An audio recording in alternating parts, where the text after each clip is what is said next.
नमस्कार, सांकेतिक भाषा के इस विशेष बुलेटिन में आप सभी का स्वागत है। मैं हूं ऋतु वर्मा, मेरे साथ हैं मेरे साथी शरद मुद्गल।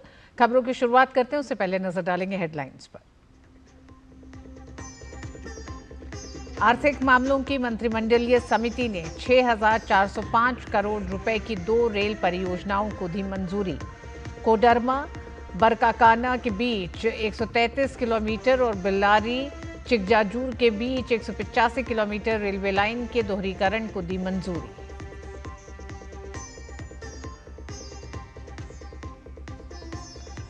अवैध बांग्लादेशियों के खिलाफ दिल्ली पुलिस का ताबड़तोड़ एक्शन जारी। आज सुबह दिल्ली पुलिस ने 22 महिलाएं और 39 बच्चे सहित 92 अवैध बांग्लादेशियों को किया डिपोर्ट। इस साल अब तक आउटर दिल्ली जिले से 242 बांग्लादेशियों को गिरफ्तार कर उन्हें डिपोर्ट किया।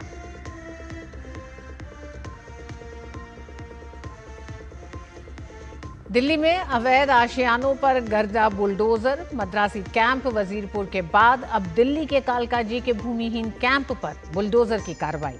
डीडीए के 4 बुलडोजर और 2 पोकलीन मशीनें अवैध बस्ती को ध्वस्त करने में जुटी।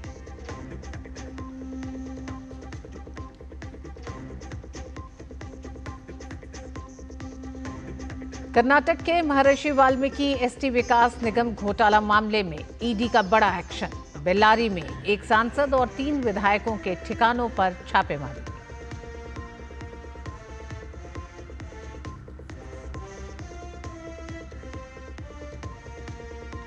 और पाकिस्तान प्रायोजित आतंकवाद का एक और चेहरा आया सामने।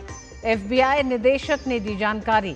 कनाडा से पाकिस्तानी नागरिक का अमेरिका को प्रत्यर्पण कर रहा था आईएसआई की मदद।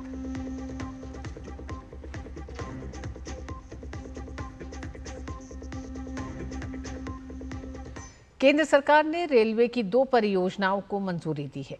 केंद्रीय कैबिनेट ने कोडरमा बरकाकाना के बीच 133 किलोमीटर रेलवे लाइन के दोहरीकरण को मंजूरी दी है। साथ ही केंद्र सरकार ने बेल्लारी चिकजाजूर के बीच 185 किलोमीटर रेलवे लाइन के दोहरीकरण को भी मंजूरी दी। माननीय प्रधानमंत्री जी ने कैबिनेट में 2 बड़े फैसले लिए। एक है कोडरमा से बरकाकाना डबलिंग, दूसरी है बेल्लारी से चिकजाजूर डबलिंग। दोनों काफ़ी बड़े सेक्शंस हैं, 133 किलोमीटर्स और 185 किलोमीटर्स के, और दोनों के दोनों economic activity point of view से बहुत इंपॉर्टेंट है, कनेक्टिविटी पॉइंट ऑफ व्यू से बहुत इंपॉर्टेंट है, और ट्राइबल और जनरल पॉपुलेशन के मूवमेंट के हिसाब से बहुत इंपॉर्टेंट। कोडरमा बरकाकाना के बीच 133 किलोमीटर रेलवे लाइन के दोहरीकरण से झारखंड के हजारीबाग और चतरा के क्षेत्रों को लाभ होगा। इससे 938 गांव और 15 लाख आबादी को बेहतर कनेक्टिविटी मिलेगी। परियोजना से हर साल 32 करोड़ लीटर डीजल की बचत होगी।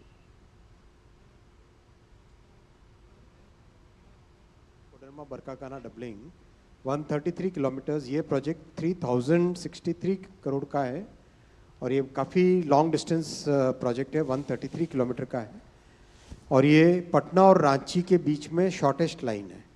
इसको डबल करने से पटना से रांची के बीच में मूवमेंट काफ़ी स्मूथ हो जाएगा, काफ़ी नई गाड़ियाँ चलाई जा सकती है, और हजारीबाग, छतरा, कोडरमा, रामगढ़, ये जो ज़िले हैं, इन ज़िलों को अच्छी कनेक्टिविटी इससे मिलेगी।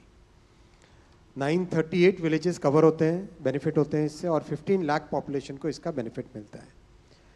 17 मेजर ब्रिजेस हैं, 180 माइनर ब्रिजेस हैं, 42 फ्लाईओवर्स हैं, 33 अंडरपासेस हैं, और 30 मिलियन टन कार्गो इस डबलिंग के बाद में एक्स्ट्रा इस लाइन पे जाएगा। केंद्र सरकार ने बेल्लारी चिकजाजूर के बीच 185 किलोमीटर रेलवे लाइन के दोहरीकरण को भी मंजूरी देने से मैंगलोर पोर्ट से सिकंदराबाद तक ट्रांसपोर्ट को मजबूती मिलेगी।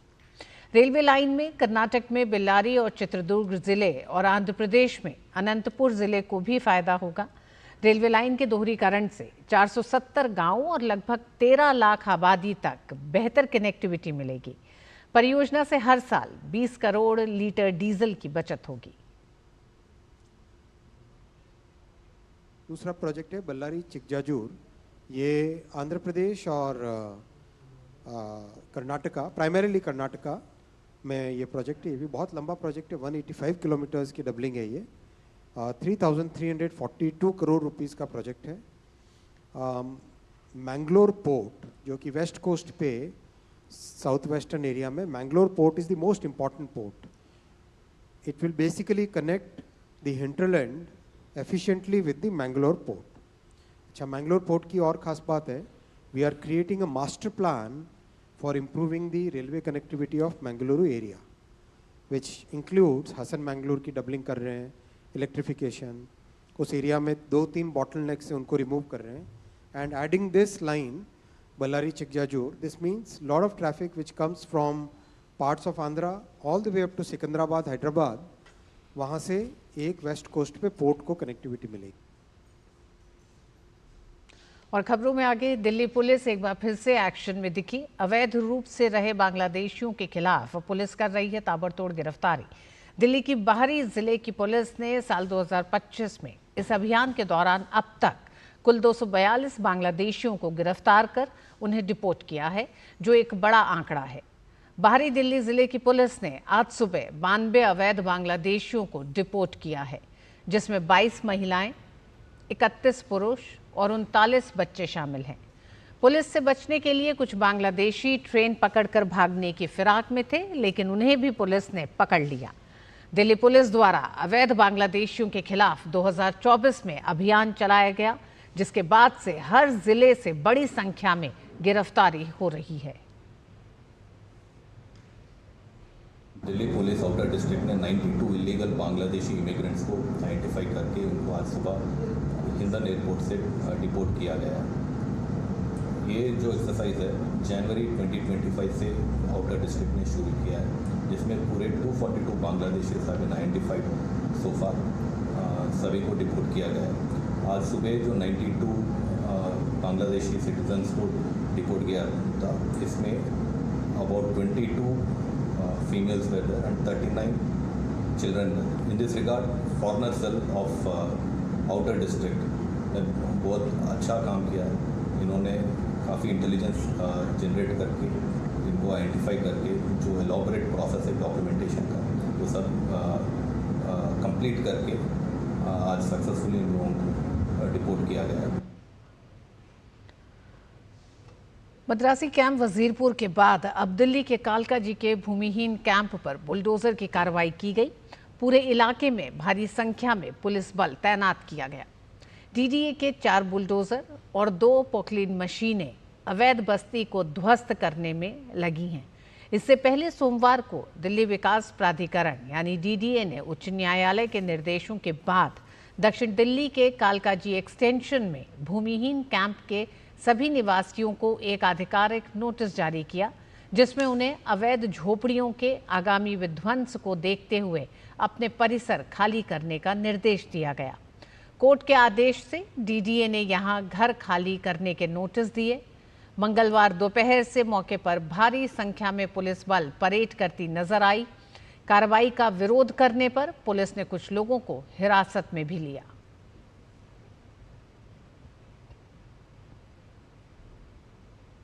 प्रवर्तन निदेशालय ने कर्नाटक के कथित वाल्मीकि घोटाले के संबंध में धन शोधन जांच के तहत बेल्लारी में एक कांग्रेस सांसद और 3 विधायकों के ठिकानों पर छापेमारी की कार्रवाई की है।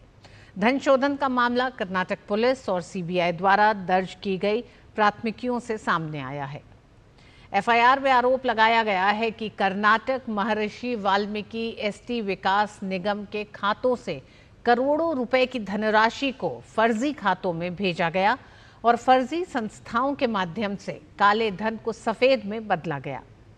ईडी ने आरोप लगाया है कि वाल्मीकि कोष से निकाले गए धन का इस्तेमाल 2024 के लोकसभा चुनाव के दौरान बेल्लारी निर्वाचन क्षेत्र में किया गया था।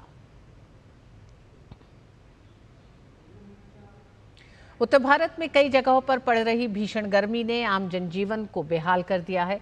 भारतीय मौसम विभाग द्वारा जारी मौसम पूर्वानुमान के अनुसार 11 जून और 12 जून को दिल्ली एनसीआर में तापमान 44 से 45 डिग्री सेल्सियस तक पहुंचने की आशंका है।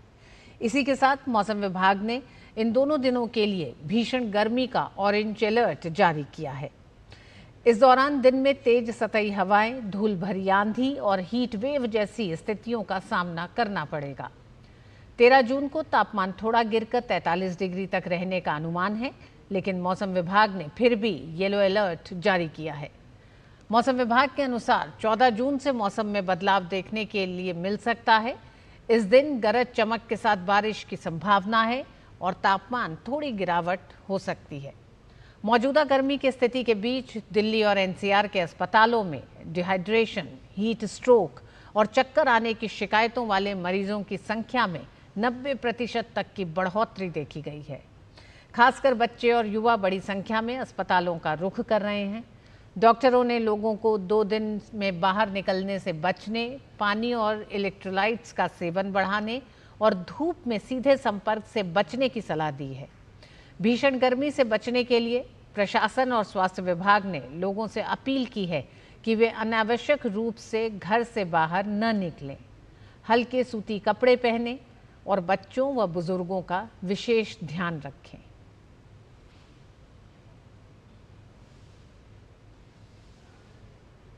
गर्मी का सबसे ज्यादा असर राजस्थान में देखने को मिल रहा है। मौसम विभाग ने राजस्थान में लू का रेड अलर्ट जारी किया है। पश्चिमी राजस्थान के बीकानेर संभाग और सीमावर्ती इलाकों में भीषण गर्मी की स्थिति बनी हुई है।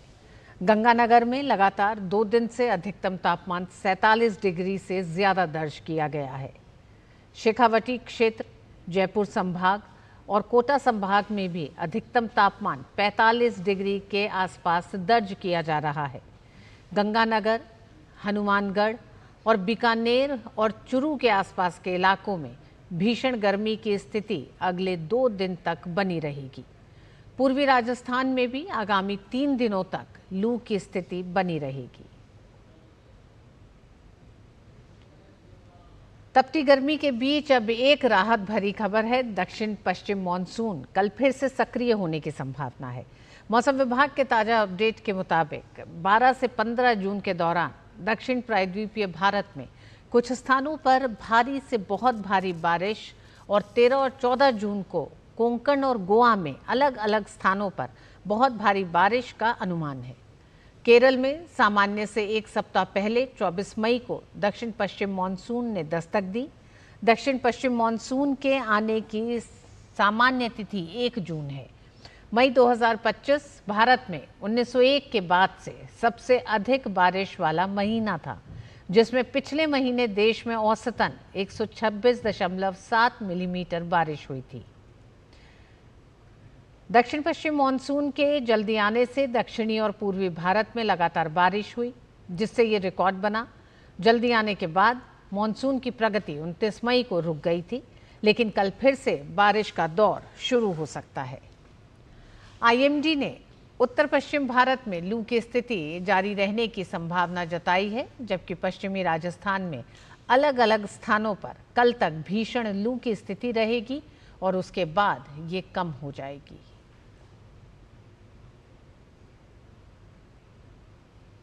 और बुलेटिन में वक्त एक छोटे से ब्रेक का।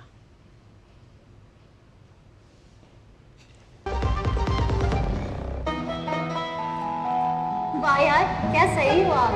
मेरा भी मन करता है कुछ करने का। मन करता है तो करो।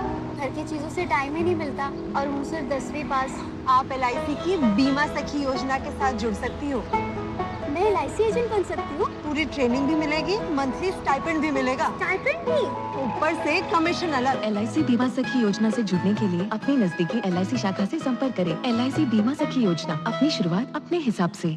जब धरती चीर कर निकलता है लोहे का पत्थर और मिलता है मोंगिया के जोश से, फिर तपता है, पिघलता है और बनता है फौलाद।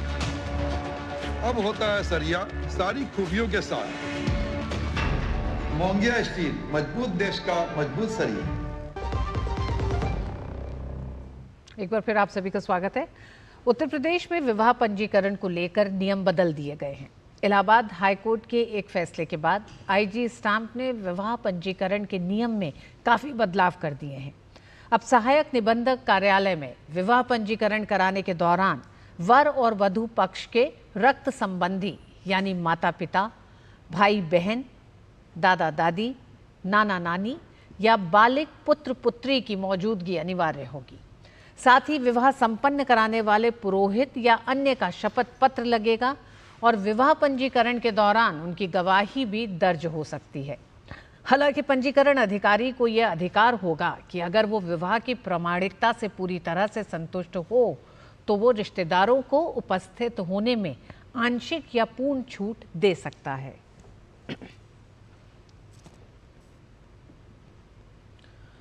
और उत्तर प्रदेश में विवाह पंजीकरण को लेकर नियम बदले गए हैं। इलाहाबाद हाईकोर्ट के एक फैसले के बाद आईजी स्टैंप ने विवाह पंजीकरण के नियम में काफी बदलाव कर दिए हैं। विवाह पंजीकरण नियम में बदलाव पर प्रदेश सरकार के स्टैंप पंजीयन मंत्री रविंद्र जायसवाल ने डीडी न्यूज से खास बातचीत में बताया कि इससे लड़कियों के साथ होने वाली धोखाधड़ी पर रोक लगेगी।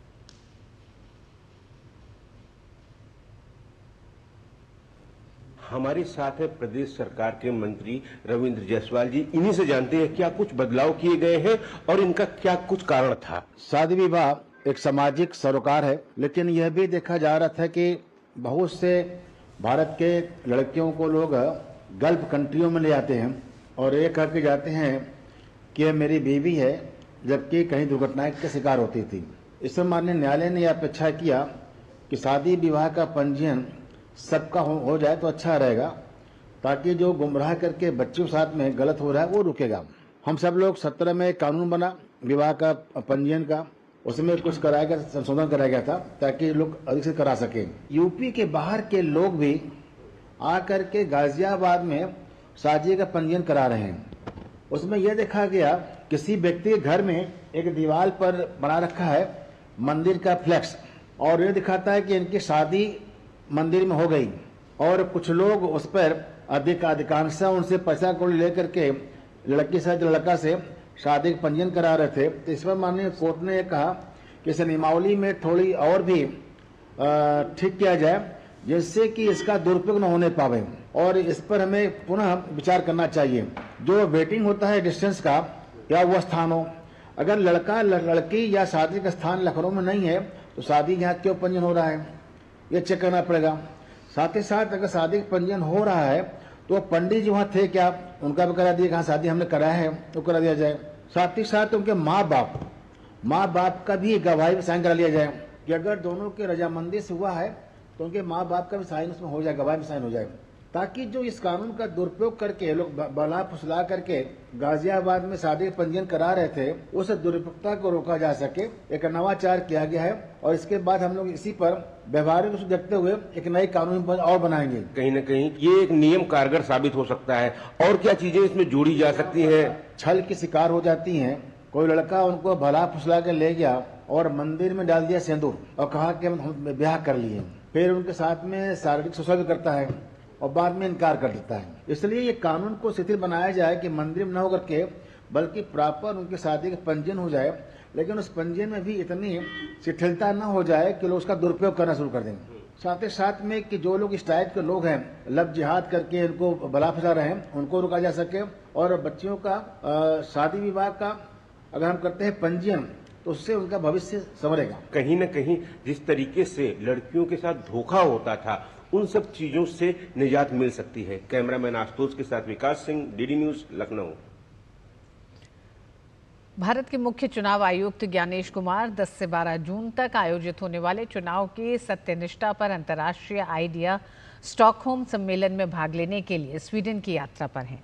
भारत की चुनावी अखंडता और विविधता पर प्रकाश डालते हुए मुख्य चुनाव आयुक्त ज्ञानेश कुमार ने स्टॉकहोम अंतर्राष्ट्रीय सम्मेलन में हिस्सा लिया। सम्मेलन को संबोधित करते हुए मुख्य चुनाव आयुक्त ज्ञानेश कुमार ने कहा कि सत्यनिष्ठा के साथ चुनाव कराना हमारे राष्ट्रीय संकल्प का प्रमाण है। ज्ञानेश कुमार ने प्रतिभागियों को चुनाव आयोग द्वारा किए जाने वाले चुनाव अभ्यास के बारे में भी बताया। उन्होंने कहा कि चुनाव पर्यवेक्षक की निगरानी में विभिन्न चरणों में चुनाव प्रक्रिया संपन्न होती है। मुख्य चुनाव आयुक्त ने भारत में चुनाव के संचालन प्रक्रिया को रेखांकित करते हुए कहा कि चुनाव के समय मतदान कर्मचारियों, पुलिस बलों, पर्यवेक्षकों और राजनीतिक दलों के एजेंटों सहित 2 करोड़ से अधिक कर्मियों के साथ भारतीय चुनाव आयोग दुनिया का सबसे बड़ा संगठन बन गया है। उन्होंने बताया कि चुनाव आयोग भारत के लगभग 1 अरब मतदाता स्वतंत्र रूप से अपने मताधिकार का प्रयोग कर सकें, ये सुनिश्चित करता है। इसके अलावा उन्होंने कहा कि भारतीय चुनाव आयोग ने संवैधानिक मूल्यों में निहित रहते हुए बढ़ती जटिलता के अनुकूल खुद को ढाल लिया है। उन्होंने कहा कि 1951-1952 में 17.3 करोड़ मतदाता थे, जबकि साल 2024 में ये 97.7 करोड़ से अधिक मतदाता हो गए। देश में शुरुआती वर्षों में सिर्फ 2 लाख मतदान केंद्र हुआ करते थे, जबकि आज 10.5 लाख से ज्यादा मतदान केंद्र बने हुए हैं। उन्होंने कहा कि 2024 के आम चुनाव में 743 राजनीतिक दलों ने भाग लिया, जिनमें 6 राष्ट्रीय दल, 67 राज्य दल और अन्य पंजीकृत राजनीतिक दल शामिल थे। देश भर में आयोजित चुनाव में कुल 20,271 उम्मीदवारों के लिए 62 लाख ईवीएम का उपयोग हुआ, जो समावेशी, कुशल और सुरक्षित चुनाव कराने की चुनाव आयोग की क्षमता की पुष्टि करता है। जिनेवा में आयोजित अंतर्राष्ट्रीय श्रम सम्मेलन के दौरान अंतर्राष्ट्रीय श्रम संगठन ILO के महानिदेशक और केंद्रीय श्रम एवं रोजगार मंत्री डॉक्टर मनसुख मंडाविया के बीच द्विपक्षीय बैठक हुई। बैठक में डॉक्टर मनसुख मंडाविया ने पिछले 11 वर्षों में मोदी सरकार द्वारा शुरू की गई गरीब हितैषी और श्रमिक कल्याण योजनाओं पर प्रकाश डाला। केंद्रीय मंत्री ने अंतर्राष्ट्रीय श्रम संगठन के सहयोग से सरकार द्वारा किए गए राष्ट्रीय स्तर के सामाजिक सुरक्षा डेटा पूलिंग अभ्यास के बारे में भी DGILO को अवगत कराया। इन प्रयासों को मान्यता देते हुए ILO ने भारत की उपलब्धि को स्वीकार किया और आधिकारिक तौर पर अपने डैशबोर्ड पर प्रकाशित किया कि भारत की 64.3% आबादी यानी 94 करोड़ से अधिक लोग सामाजिक सुरक्षा लाभ के अंतर्गत आते हैं। साल 2015 में यह आंकड़ा सिर्फ 19% था। लाभार्थियों की संख्या के मामले में भारत अब दुनिया में दूसरे स्थान पर है। लगभग 94 करोड़ नागरिकों को सामाजिक सुरक्षा प्रदान की जाती है। मनसुख मंडाविया ने अपने सोशल मीडिया हैंडल X पर इन्फोग्राफिक्स के जरिए ये भी जानकारी शेयर की। पीएम मोदी ने भी इसे X पर शेयर कर लिखा, ये एक सराहनीय वृद्धि है जो कल्याण संचालित विकास के प्रति हमारी प्रतिबद्धता को दर्शाती है और ये सुनिश्चित करती है कि हमारी विभिन्न जनहितैषी योजनाएं अधिकतम लोगों तक पहुंचे।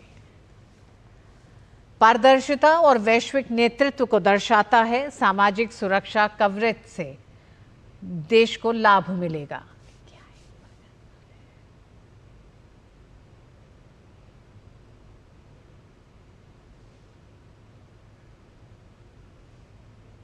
रेलवे मंत्रालय की ओर से एक बड़ा फैसला लेते हुए कहा गया है कि अब बिना आधार प्रमाणीकरण के यात्री तत्काल ट्रेन टिकट बुक नहीं हो पाएगा। नए फैसले के तहत तत्काल टिकट बुकिंग के लिए आधार प्रमाणीकरण जरूरी होगा। तत्काल टिकट बुक करते समय आधार के OTP वेरिफिकेशन करना होगा।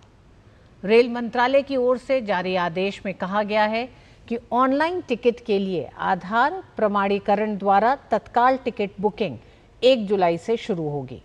वहीं ऑफलाइन यानी काउंटर से टिकट बुकिंग के लिए आधार प्रमाणीकरण द्वारा तत्काल टिकट बुकिंग 15 जुलाई से शुरू होगी। जम्मू कश्मीर के उपराज्यपाल मनोज सिन्हा ने 3 जुलाई से शुरू हो रही अमरनाथ यात्रा के दौरान सुरक्षा को लेकर लोगों को आश्वस्त किया है। उन्होंने श्रद्धालुओं से बड़ी संख्या में अमरनाथ यात्रा में शामिल होने का निवेदन किया है। सभी बाबा के भक्तों से निवेदन करूंगा कि बड़ी से बड़ी संख्या में आवे। 3 जुलाई से यात्रा प्रारंभ होने वाली है और रक्षाबंधन 9 अगस्त तक चलेगी। श्राइन बोर्ड और जम्मू कश्मीर प्रशासन ने मिलकर के यात्री सुविधाओं में भी बड़ा विस्तार किया है। सुरक्षा की दृष्टि से भी हमारे जम्मू कश्मीर पुलिस, सेना, CRPF, बाकी हमारे CAPF के सभी अधिकारियों ने बड़ी चाक चौबंद व्यवस्था की है। भारतीय सेना की टुकड़ी बहुराष्ट्रीय सैन्य अभ्यास खान क्वेस्ट के लिए मंगोलिया के उलन-बटोर पहुंची। इसका आयोजन 14 से 28 जून 2025 तक किया जाना है। यह अभ्यास दुनिया भर के सैन्य बलों को सहयोग करने और शांति स्थापना क्षमताओं को बढ़ावा देने के लिए है। अभ्यास खान क्वेस्ट का पिछला संस्करण 27 जुलाई से 9 अगस्त 2024 तक मंगोलिया में आयोजित किया गया था। यह अभ्यास पहली बार वर्ष 2003 में यूएसए और मंगोलियाई सशस्त्र बलों के बीच एक द्विपक्षीय कार्यक्रम के रूप में शुरू हुआ था। इसके बाद वर्ष 2006 से यह अभ्यास एक बहुराष्ट्रीय शांति स्थापना अभ्यास में बदल गया और इस वर्ष इसका 22वां संस्करण है। भारतीय सेना की टुकड़ी में 40 सैन्यकर्मी शामिल हैं, जिनका प्रतिनिधित्व मुख्य रूप से कुमाऊं रेजिमेंट द्वारा किया जा रहा है। इसमें कुमाऊं रेजिमेंट के बटालियन के सैनिकों के साथ साथ अन्य सेनाओं और सेवाओं के कर्मी शामिल रहेंगे। एक महिला अधिकारी और 2 महिला सैनिक भी इस टुकड़ी का हिस्सा होंगी। ज्येष्ठ पूर्णिमा के अवसर पर बड़ी संख्या में श्रद्धालुओं ने त्रिवेणी संगम पर पावन स्नान किया। भक्तों ने हरिद्वार में गंगा नदी में भी डुबकी लगाई। ज्येष्ठ पूर्णिमा के दिन, जिसे वट सावित्री पूर्णिमा के रूप में भी जाना जाता है, पवित्र नदियों में स्नान, दान और व्रत रखने का विशेष महत्व है।